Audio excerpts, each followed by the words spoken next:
নামাজ কলমা তো ছেড়ে দিয়েছো, এর কারণ এটা নয় যে তুমি বেনামাজি। তোমার নামাজ কলমা ছাড়ার কারণ ভিন্ন।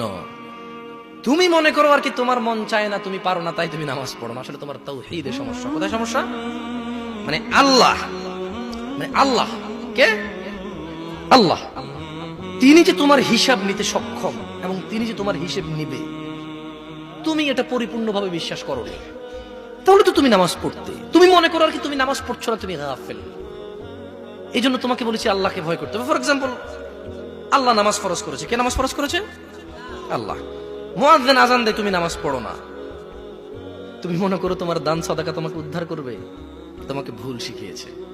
আমি মানুষ, ছোট হতে পারি। শোনো, জোর জবরদস্তি করে কিছু কথা আমাকে শুনিয়েও দিতে পারো, এখান থেকে নামিয়েও দিতে পারো। বলছি না তোমরা নামাবা, বাট এটা পারো।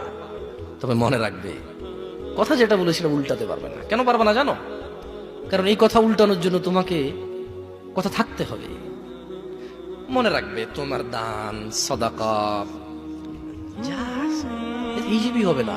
তুমি কি মনে করো হিন্দু লোককে আল্লাহ প্রশ্ন করবে কিয়ামতে, এ হিন্দু, এতগুলা বুতকে পূজা করছিস, ঠিক আছে বল নামাজ কেন পড়িসনি? ও তো মুশরিক। বুঝুনি মনে হয়? এটা স্কুল, এটা স্কুল। এখানে আমি পড়ি না, আমার কি পরীক্ষা হবে? আমার কি পরীক্ষা হবে? বুঝাইতে পারিনি মনে হয়। তো যে মুশরিক, তার নামাজ রোজা হজ যাকাতের হিসাব কিসের হিসাব? সে তো অলরেডি এমন অপরাধী যা ক্ষমাযোগ্য নয়। যা কি নয়? ক্ষমাযোগ্য নয়। একজন বেনামাজি মানুষ, সে মনে করে নামাজ না পড়া শুধু নামাজ না পড়া, অথচ আল্লাহর নবী, যে একটু আগে বললাম, আল্লাহ বলেছে যদি তোমরা আল্লাহর ভালোবাসা পেতে চাও তাহলে রাসূলের অনুসরণ করো। রাসূল বলছে যে নিশ্চয়ই কাফের এবং মুশরিকের মধ্যে আর আমাদের মধ্যে পার্থক্য হচ্ছে নামাজ। তুমি তো গুরুত্ব, তুমি মনে করো নামাজ না পড়া, নামাজ না পড়া।